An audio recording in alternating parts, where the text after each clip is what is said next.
It's all Bards. Oh, what a mess.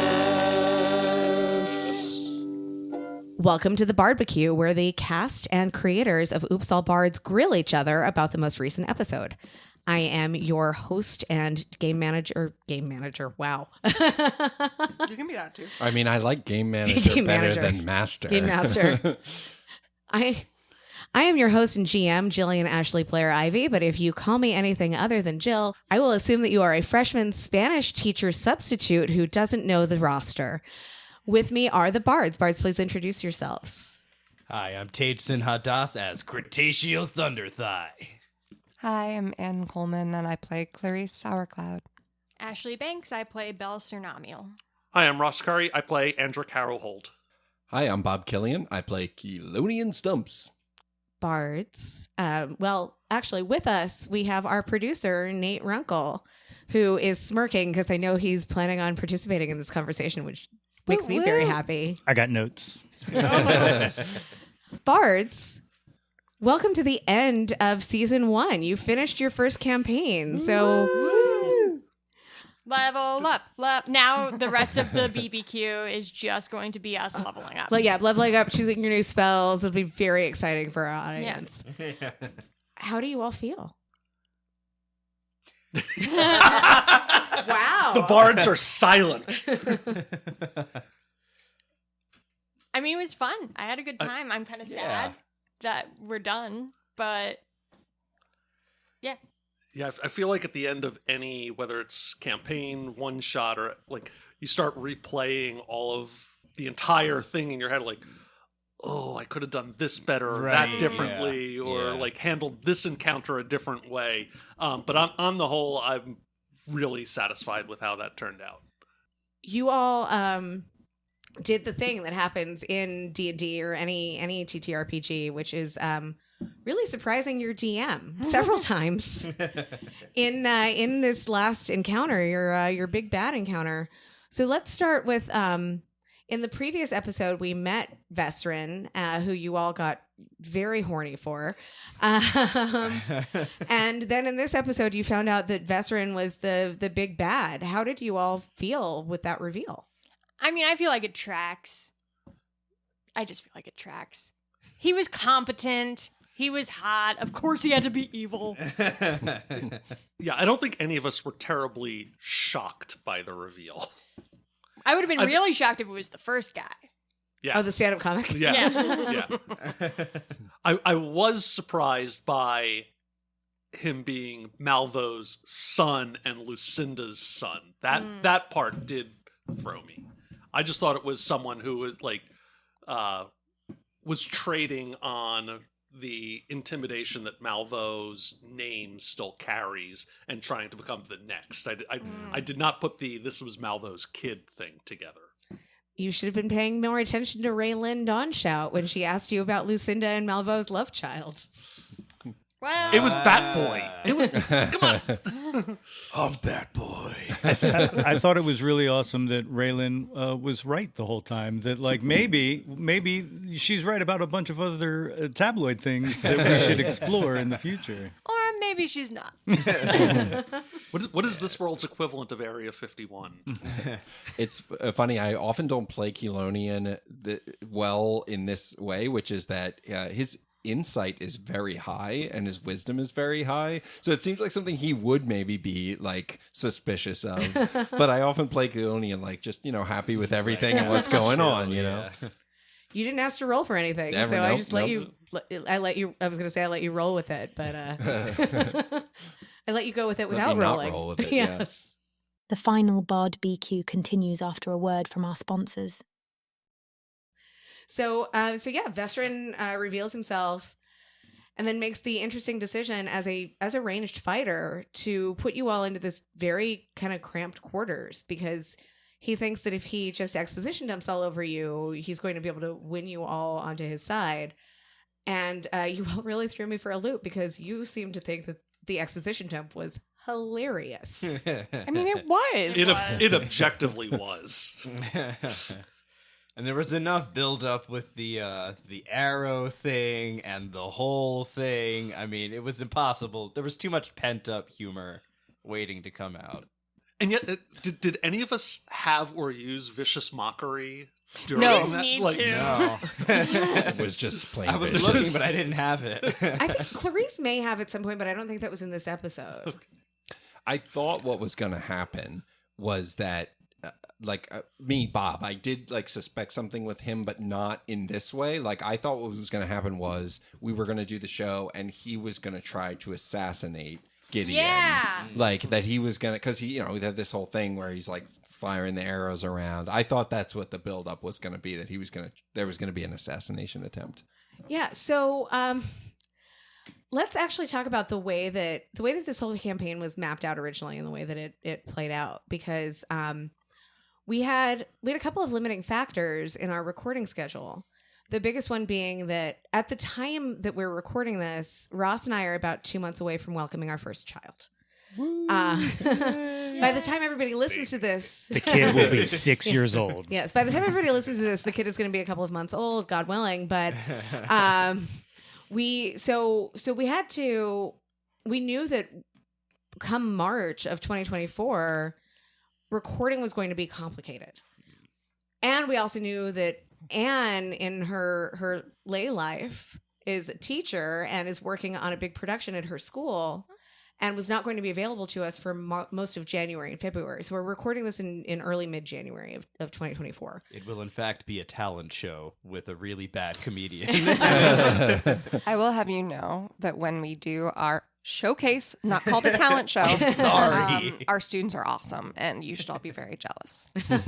So Anne was not going to be available for the last 2 months that really Ross and I were going to be available until we figure out what our new normal looks like. And when we started to look at the recording schedule, and we had holidays and we had illnesses, I'm actually recording this. I'm sure that the listeners can hear this. I'm recording this a little bit under the weather myself. I had to truncate a large part of the plot of Oops All Bards, which was going to include visiting a lot more cities, there being a lot more political intrigue. Part of this was also that the whole train heist plot line took far longer than I had expected it to, so I had to make some cuts in between, or really between arriving at Tapworth Sava and the final big bad battle.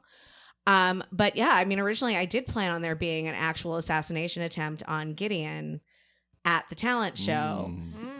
And then it became like, well, I can't really do that because if they succeed, then what? Like, there wasn't really time for it to play out.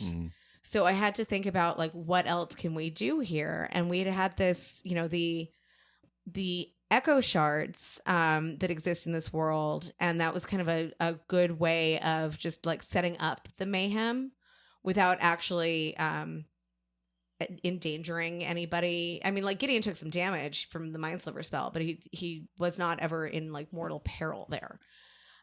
So your instinct was right. If we had had an unlimited amount of time, some RPG podcasts will go 20 to 30 episodes, and they kind of have an unlimited amount of time where they're just going to play until they get to the end. And we had a set stop. So that's kind of one of the things that had happened there. Also, well, your pregnancy announcement was like a D&D based thing, right? It's like infant with like abysmal stats. And So yeah, I before I found out that I was pregnant, I had a client in my lay life who he and his wife were expecting I believe their second child, and he's a big D&D guy. And so I wanted to send him a gift when his baby was born, and I went on Etsy like one does to find D&D themed baby gifts. And I saw there's onesie that was like level 1 human. And if I can remember the name of the vendor by the time this episode drops, I will drop a link to them because they did a wonderful job with this. But I bought a couple of onesies from this vendor, sent it to my client, and then I found out I was pregnant like 3 days later. So I bought a second set of them. Once we confirmed that the pregnancy was real and everything was looking good, I bought a set of these onesies also for us, for our baby. And then I've just been sitting on them. And when we were finally ready to announce the pregnancy, like on social media, we put that onesie with the level 1 human stat block and a bunch of dice, and it said a new adventurer joins the party. And anyway, Ross and I are giant fucking nerds. So yeah, that was our pregnancy announcement, which I guess we can put on the se1ep12 Bards Instagram, but we don't it's not there now. I think it's funny that after producing 12 episodes of a D&D podcast, you feel it's important to note that you're a nerd. I think we're all nerds here.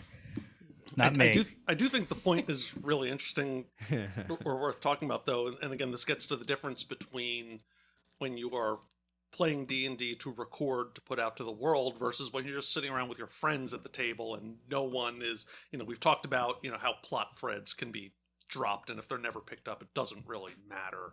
And, I know we have some loose end plot points that have been left off now. But specifically the constraints of, we knew we had this number of sessions, this amount of episodes to get through. Whereas, as you said, some of those other, whether it's podcasts or live streams on Twitch, have, when they get to the end of the story, they get to it. And that's, it can be anywhere from 20 to literally 140 episodes sometimes. So Jill, like, how much, both in session on the fly and between session stuff, like how did that work for you as both trying to DM or GM, like just running the game, but also thinking in terms of a production standpoint? So Nate and I are both insomniacs, and It's true. there's a lot of late night texting between us, with me saying like, okay, so I know we talked about doing this thing, but how would you feel? Like, how would this work if I cut all of that out and we just went, like, instead of going from A to B, going from like A to K? And some of those were things that did have to happen on the fly. I know that I'd mentioned back when we did episode 4, when you first met Lucinda O'Core at the Alcazar, and you guys went to the mansion and you rolled really high, and so you avoided going through the mansion and exploring this kind of more haunted house sort of setting. Imagine if we actually had to do that whole 7th guest Oh, thing. we never would have finished this season. It would have ended at the Alcazar. So that was kind of like, I could force this, but we were already running along on that recording. So it was like, I'm just going to, like, you've rolled high enough. The candles are lighting their way up the staircase. She opens the door and hollers down to you like that. We're just going to, like, kind of Deus Ex Machina some of this stuff. And I could have, in our final boss battle with Vesserin, I could have tried to extend that out and not let you guys just conveniently folded up the hole. It could have been when you dump Vesserin inside of the cell, because he still had all of his stuff with him. If he had been conscious when you dumped him out of the cell, like, he could have tried to attack you from within using some spells. So there were ways that I could have extended this and chose not to for length. And there are other ways where, either in the moment or planning for our next recording, I went like, no. Another good example of that is on the train, which already wound up being several episodes long. I think we were 4 episodes on the train. In the freight car, the last car that you guys got to, there were a lot of other things that I had built in that could have happened, could have jumped out at you, that I just chose not to. And also, as you were moving through the train, there were several NPCs who, had you expressed any interest in them, if you remember Daisy, the goblin child from the first episode that encountered Rekka, she was on the train with her grandmother.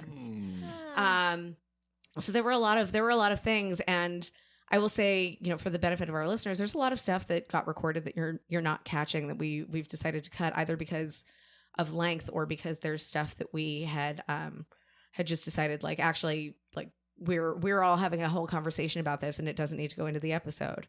But at one point, I know you had all said, like, how long do we actually need to spend on the train? Are there any NPCs here who are going to actually affect the ultimate outcome of the campaign?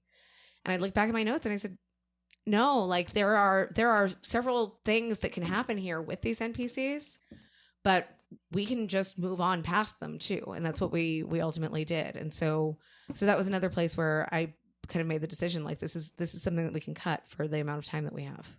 I mean, one thing I can add, I don't know for the other GMs here who have done this, but I have never planned a game that didn't go Oh yeah. Like every single time when I play a game, I think that it's going to take a lot less time than it does. And I pretty much always have to cut something. Oh yeah. Yeah. Anybody who's ever tried to run a one shot that is supposed to be a thing that you do in one session knows that it is almost impossible to do that unless you as the DM are willing to just kind of like swoop in there and redirect. The first one shot that I ever ran was set in a graveyard, and it was kind of a like, as the DM I could roll for, there was a random encounter table and I could roll for that, and the module said like roll for 5 encounters, and I got to 3 and it was like, if I really want this to be a one shot and I want everybody to go home tonight, we're stopping at 3 random encounters. And that's kind of where it is. So yeah, like there is nothing as scripted as if you're running a module, like as scripted as those things are, if you're homebrewing something, it's still never going to go exactly the way that you planned it to. I find it very interesting, Ross, that you raised that question, because I have a question for you. Oh boy. Who the hell is Monahan? Yeah. Poor Tage wasn't here for Monahan.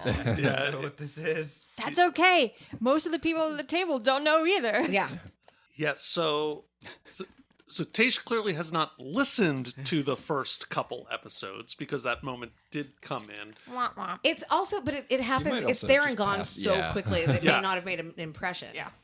Yeah, so Ashley and I talked a little bit about our character connection, and for those, again, listeners wouldn't know this, but Ashley and I we're all at the table very good friends in real life. Ashley and I are schemers together in D&D games. If you put the two of us at a D&D table, we're going to have like side conversations and plots going on. And I will say, Belle and Andric interacted very little this show, and I think we contained ourselves very well. We did, but part of that was the why we knew each other that we had talked about beforehand, which was that Andric had a dalliance with Belle's either roommate or very close friend from the dance troupe, Monahan. I cannot imagine Andric having a dalliance. We don't know that he chose that it was a dalliance. Fair. And so that was where, again, that's one of those plot things that was just like, we hadn't specifically talked about the name Monahan, but we had talked about the print. Ashley and I had talked about the idea that this is why there's a little bit of tension between Belle and Andric because of this roommate-friend thing, and we're not sure who jilted whom, and so that's where And Belle wants all the tea. Yeah, and wants all the tea, doesn't. and Andric was like, well, that was a one-time thing that happened, and we will not speak of that again, even though he's internalized feelings about it. So that's where, and so that's why Monahan came in. It's good. It's good. I like it. It's funny because like you brought up Monahan, and it seemed like it sounded like you both had talked about it before, but it sounded like Jill, you weren't aware of it. No it was idea. like interesting, Ross. Well, Like you- but Jill had specifically told us to Right. at times talk to each other. yeah. Probably should have filled the GM in on like, oh, here's how Belle and Andric have this connection. I mean, But also sometimes, and again, I would do it differently now. Now I very much would tell Jill, like, here's what Ashley and I have talked about. But sometimes, it is fun, as long as, you have a trusting table, to throw your GM for a little bit of a loop. And it also helps, like, and Jill, you very much did this, it's fun when the players get to contribute to some of the world building and character building. And so that's where that came from. Yeah. As long as Ross wasn't like, yes, Monahan, the love child of Malvo. Yeah, right. Yeah.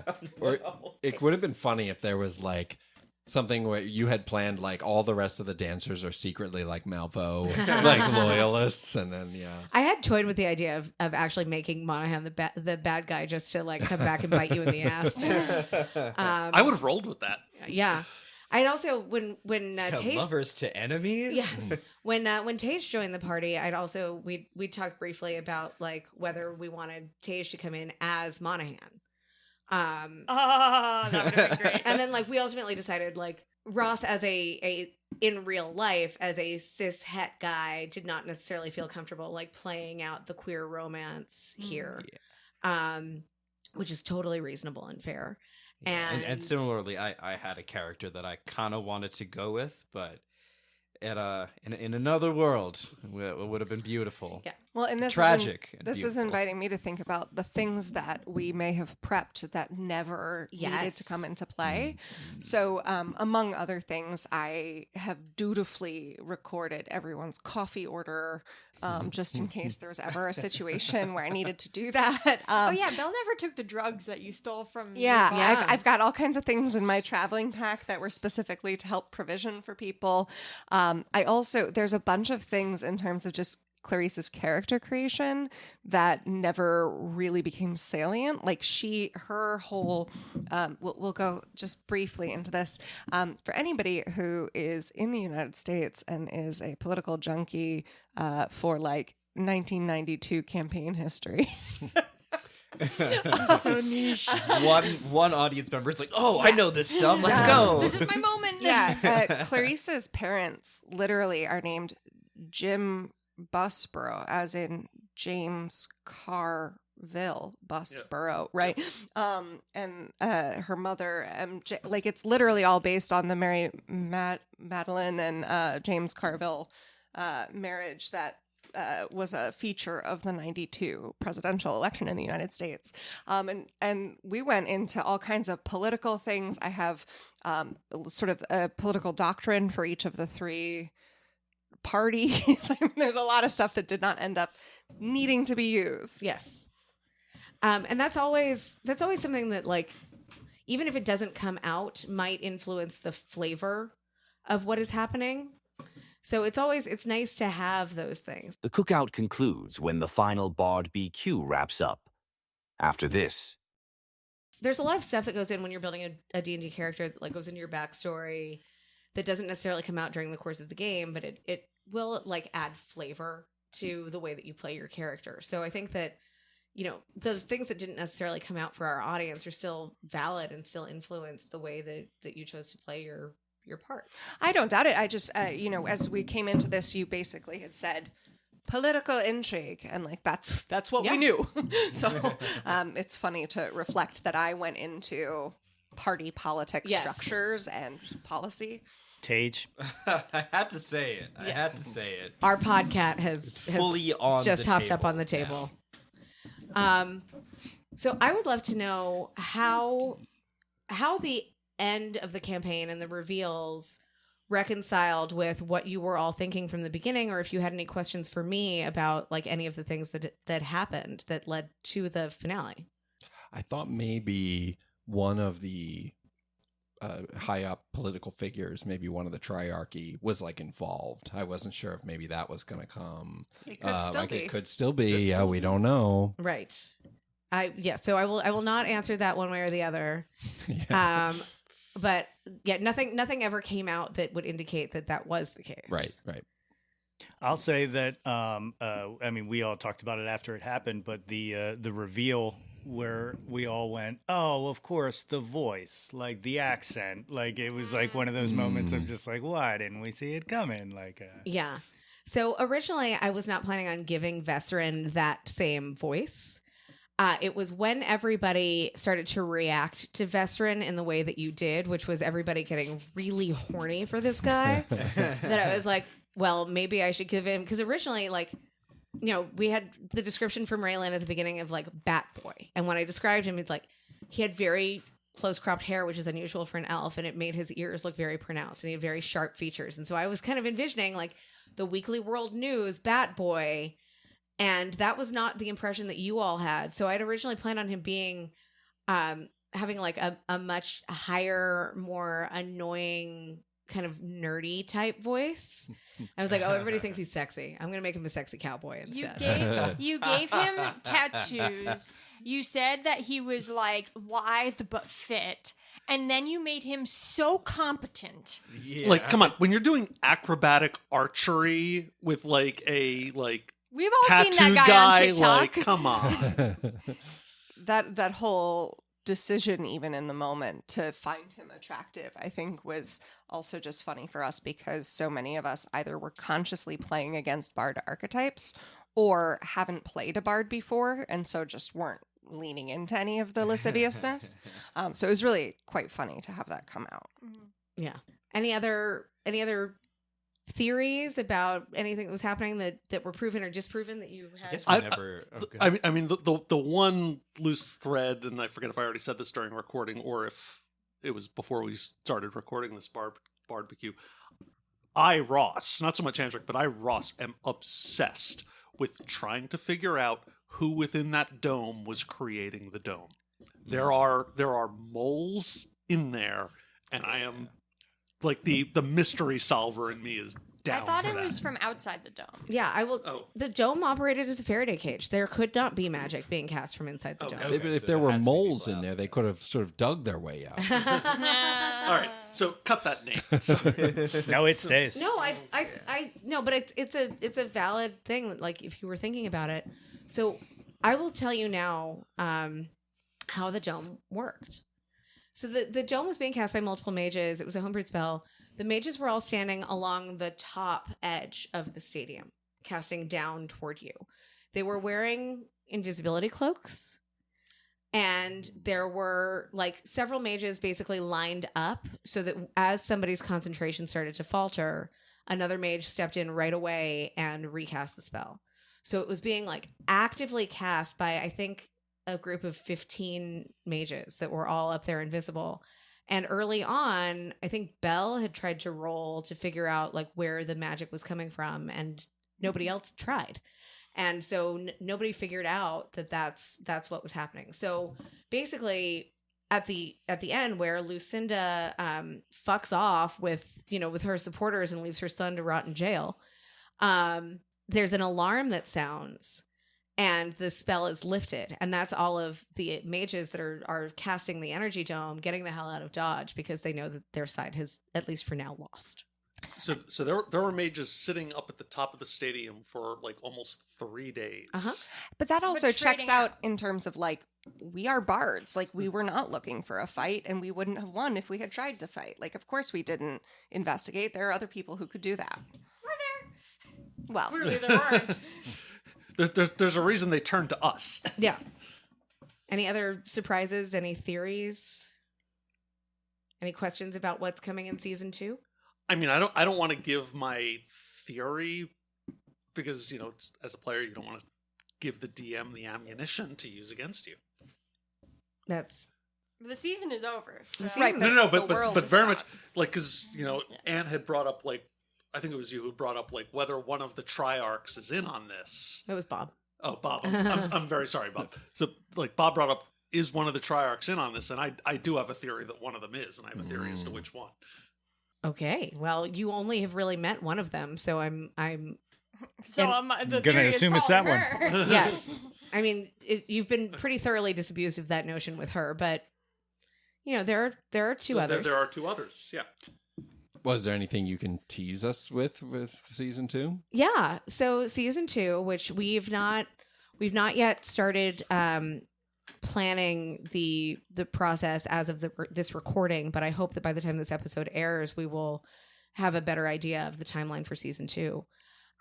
Season 2 is going to take place, or at least start at, the Jubilation Festival that Belle and her family have been putting on in Jubilantia. And it's going to be, I think, a very different season. It's not going to be so much based in political intrigue. There will still be mystery. But instead of trying to save the entire continent, which I realize now was perhaps a little overly ambitious, it's going to be focused on that festival. And there are going to be hopefully some guest artists who make an appearance. There will be some new bards coming in or some familiar bards going out.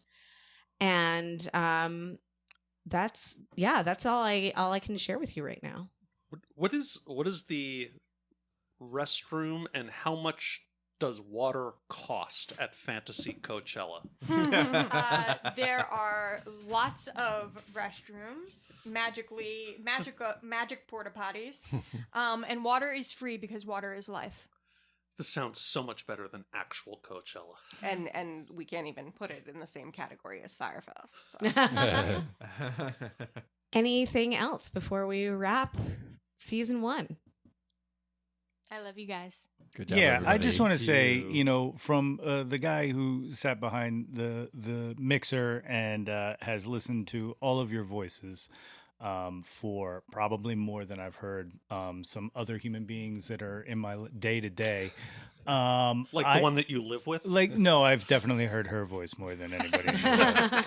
But no, it has been an absolute joy and honor to party with you guys. And I'm also going to have to listen to your voices for the next 6 months anyway. So, Yeah, I have more than once felt like I needed to apologize to you for having chosen gravelly vocal fry monotone as the character direction. And then immediately next to her is this guy who's yelling into the microphone. yeah. But also with vocal fry. Yeah, essentially. But thank you, Nate, because you made this really good for us, easy for us to be able to do and everything. I was like, oh, I got the guitar. Like, can we do a hookup? And, you did everything. So thank you for doing all that. Absolutely. It's It's my like you're a pleasure. professional. Yeah. I love you all so much. Thank you so much for being part of this journey. Thank you to our audience for listening. Stay tuned for an announcement about Oops All Bards Season 2. It might already be out by the time you hear this. We'll see you soon.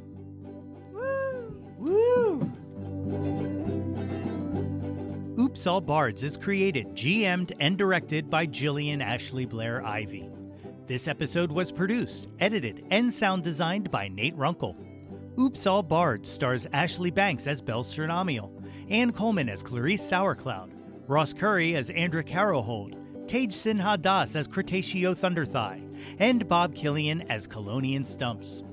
The Oops All Bards theme song is by Bob Killian, with additional lyrics by Jillian Ashley Blair Ivy. Oops All Bards is executive produced by The Porch Room. We are part of the Porch Room Network on Spreaker Prime. For more information, visit oopsallbards.com. Thanks, and be sure to rate, review, and subscribe to Oops All Bards on Spotify, Apple Podcasts, or your podcatcher of choice. And follow us on Instagram and YouTube at Oops All Bards. We'll see you next time. Oops, it's all Bards. Oh, what a mess. Another quality podcast from the Porch Room.